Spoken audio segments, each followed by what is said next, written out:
प्रणाम भगवान। ओम श्री गुरुवे नमः। ओम अखंडमंडलाकारं व्याप्तं येन चराचरं तत्पदं दर्शितं येन तस्मै श्री गुरुवे नमः। ओम शांति शांति शांति। ओम ब्रह्मज्ञान और उसकी साधना द्वारा स्वामी खंडानंद सरस्वती जी महाराज द्वारा भगवान स्वामी जी पुरुष प्रकृति को समझा रहे थे। स्वामी जी कहते हैं कि प्रकृति पुरुष से बिल्कुल भिन्न नहीं होती। हमने परीक्षा कर ली है कि जो जिसकी प्रकृति होती है वह उसके बिना सिद्ध नहीं होती है। प्रकृति उत्पन्न नहीं होती, वह द्रव्य भाव्य है।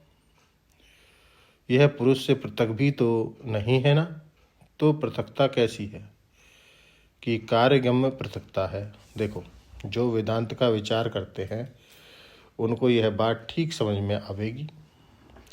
रूप दिखाने के कारण नेत्रोपाधिक ज्ञान पृथक है और शब्द को सुनने के कारण श्रोत्रोपाधिक ज्ञान पृथक है।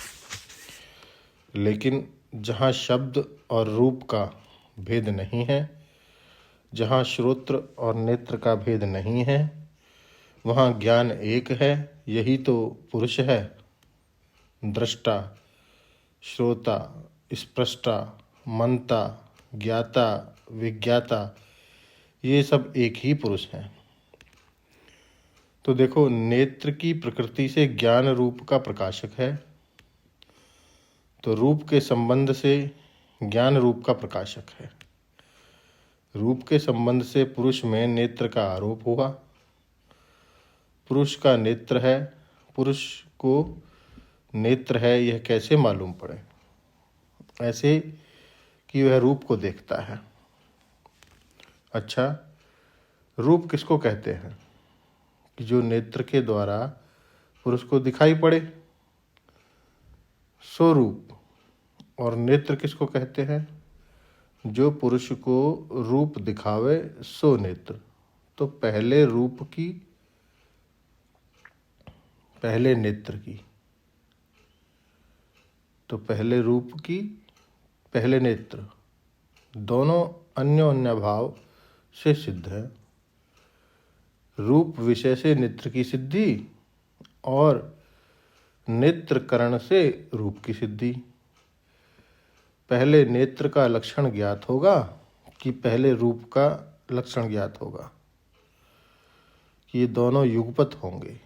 तो ये अन्योन्य आश्रित हैं, इसलिए ये दोनों तत्व नहीं हैं। तत्व वह ज्ञान है जिससे दोनों की सिद्धि होती है। वह ज्ञान जो नेत्र की उपाधि और रूप विषय इन दोनों को छोड़कर होता है, वही तत्व होगा। तो लक्षण बनाओ। घ्राण ग्राह्यम गुणो गंधा। घ्राण ग्राह्यम जो गुण है उसको गंध बोलते हैं। और घ्राण का लक्षण बनाओ। गंध ग्राहक कम इंद्रियम। गंध ग्राहक इंद्रिय को घ्राण बोलते हैं। अब बताओ, लक्षण में न गंध के बिना घ्राण का लक्षण सिद्ध होता, न घ्राण के बिना गंध का लक्षण सिद्ध होता।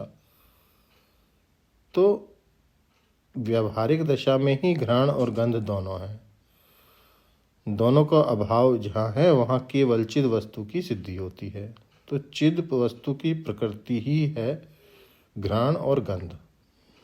श्रोत्र और शब्द, नेत्र और रूप, त्वक और विषय, ऐसे यह प्रकृति का आरोप कर दिया कि पुरुष पर, चिद वस्तु पर और उस चिद वस्तु के स्वरूप में घ्राण, गंध, श्रोत्र, शब्द, नेत्र, रूप, त्वक, विषय कुछ नहीं।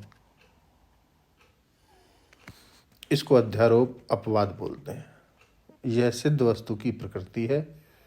आपको क्या सुनावें कि मन और मंतव्य, बुद्धि और बोधव्य, अहम और अहम कृति, चित्त और चैत्य ये सब प्रकृति हैं, ये द्वंद्व हैं। न तो उनके लक्षण का ज्ञान होवे और ना तो उनके संबंध में कोई प्रमाण है।